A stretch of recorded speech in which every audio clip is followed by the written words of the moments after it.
Agora são 6 horas e 51 minutos, 6h51, e hoje é o segundo dia da série de entrevistas com os principais candidatos a prefeito do Rio, aqui no RJTV. A ordem dos candidatos foi definida por sorteio, com a participação de representantes dos partidos.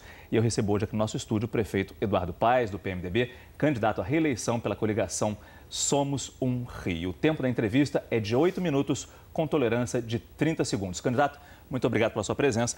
O nosso tempo começa a contar a partir de agora, candidato.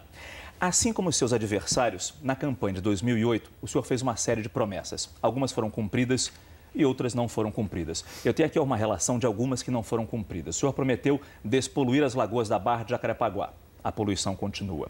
O senhor prometeu construir o Hospital do Idoso na Tijuca. Não construiu. Prometeu que a prefeitura ajudaria a Supervia a adquirir novos trens. Não ajudou. Prometeu criar um programa de reciclagem de lixo na cidade. E quase não temos reciclagem de lixo aqui no nosso Rio de Janeiro. Como é que o eleitor pode saber agora se as suas promessas nesta campanha são para valer ou se, de novo, não serão cumpridas? Olha, Márcia, é muita coisa para explicar no tempo que a gente tem, mas o que eu posso te afirmar é que a gente avançou muito na cidade. É óbvio que quando você assume a função de prefeito, uma ou outra tarefa, por algum motivo, você não consegue cumprir. Mas a despoluição das lagoas da Barra da Tijuca, nós começamos a macro-drenagem da Baixada de Jacarepaguá, fizemos a primeira estação ali perto da Cidade de Deus, já estamos começando uma outra estação. No caso do lixo, nós acabamos com o Gramacho, que era o grande poluidor dessa cidade, as margens da Baía de Guanabara. A prefeitura ajudou o governo do estado, liberando parâmetro construtivo para fazer o metrô, a linha 4 do metrô, ou seja, são todos temas que, quando você fala de despoluir, eu vou dar um outro exemplo aqui, saneamento da Zona Oeste. O senhor prometeu, inclusive, 100%. Nós resolvemos 100%, quer dizer, o caminho para se construir, óbvio que você não vai construir 100% do esgoto de metade do território da cidade num prazo de 4 anos. Mas o que o senhor diria especificamente para o idoso que mora na Tijuca e que acreditou na promessa de ter um hospital lá para ele? Olha, o que ficou claro, né, ao longo desse processo todo é que você tem um conjunto uma parte da cidade tem muitas unidades de hospital. Né? Então, a Tijuca é uma dessas áreas. O que a prefeitura fez? Nós fizemos 5 hospitais novos. O Pedro II, na Zona Oeste, pela primeira vez, um hospital na Zona Oeste. O Hospital da Mulher, em Bangu, também na Zona Oeste. O Pedro II é voltado para o atendimento ao idoso, era uma área mais carente, ou seja, era prioritário fazer ali a Ilha do Governador, que aí nós ainda vamos inaugurar, Bom, novo Miguel Couto. Desculpa cortá-la, mas o senhor começou a falar de saúde, então? Então, vamos puxar para uma pergunta de saúde, então.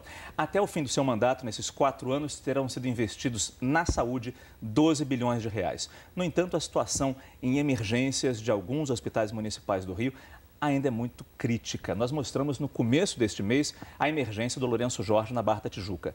Era uma situação degradante. Por quê? Apesar de tanto dinheiro investido na saúde, algumas emergências ainda estão numa situação tão ruim.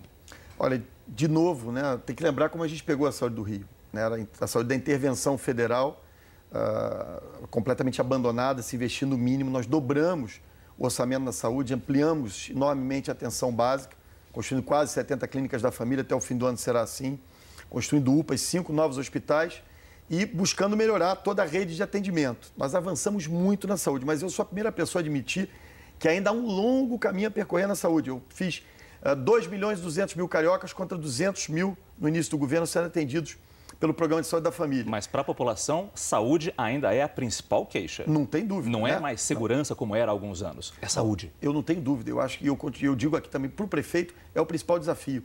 Né? Tanto que nós vamos, por exemplo, a meta é dobrar daquilo que a gente já fez. A gente saiu de 200 mil cariocas com atenção básica na saúde para 2 milhões e 200. O número ideal é 4 milhões e pouco. Então, falta muita coisa para fazer. Agora, a prefeitura investiu muito. Amanhã, nós vamos inaugurar o CER, que é o Centro de Emergência Regional do Lourenço Jorge. Já foi feito no Souza Aguiar, já foi feito no Pedro II e agora no Lourenço Jorge, no Miguel Couto. Isso deve melhorar muito o atendimento ali no Lourenço Jorge. Mudar um pouco de assunto, as obras para os Jogos Olímpicos 2016 correm 2 grandes riscos, como qualquer grande obra que se enfrente. O primeiro, o cronograma não ser cumprido e ter atraso nas obras. O segundo, estourar o orçamento. Aliás, o orçamento que não foi apresentado, não foi fechado ainda, como bem lembrou o presidente do Comitê Olímpico Internacional no fim dos Jogos de Londres. A pergunta é a seguinte: por que, mesmo sabendo desde 2009 que a cidade seria a sede dos Jogos Olímpicos, até hoje, 2012, não temos esse orçamento? Não, é importante dizer o seguinte: primeiro, a prefeitura é responsável pela sua parte do orçamento.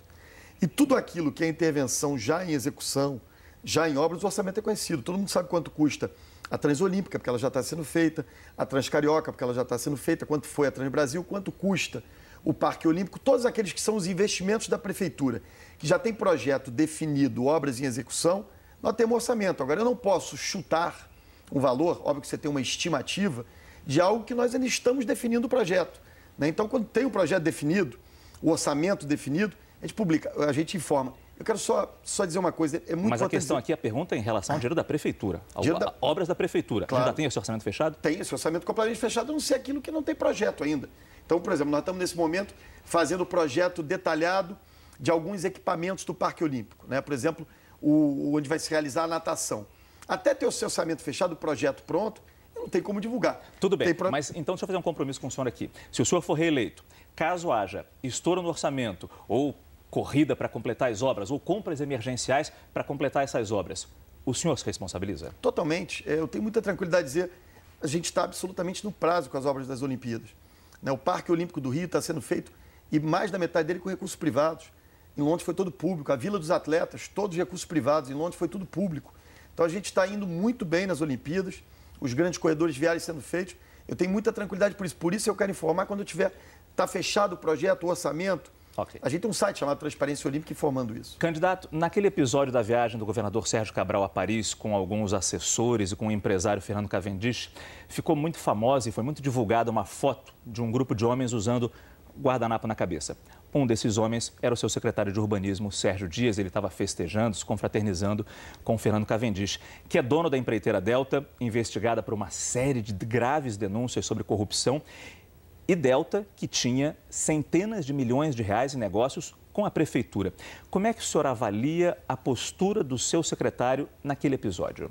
Olha, eu acho que nunca é bom, né, os homens públicos, o próprio governador Sérgio Cabral admitiu isso, falou isso à população, estarem envolvidos com, ter algum tipo de relacionamento com uma pessoa privada. Eu acho que o que eu tenho muita tranquilidade, né, é que a prefeitura realiza suas obras com muita transparência, né, todos os contratos são muito abertos.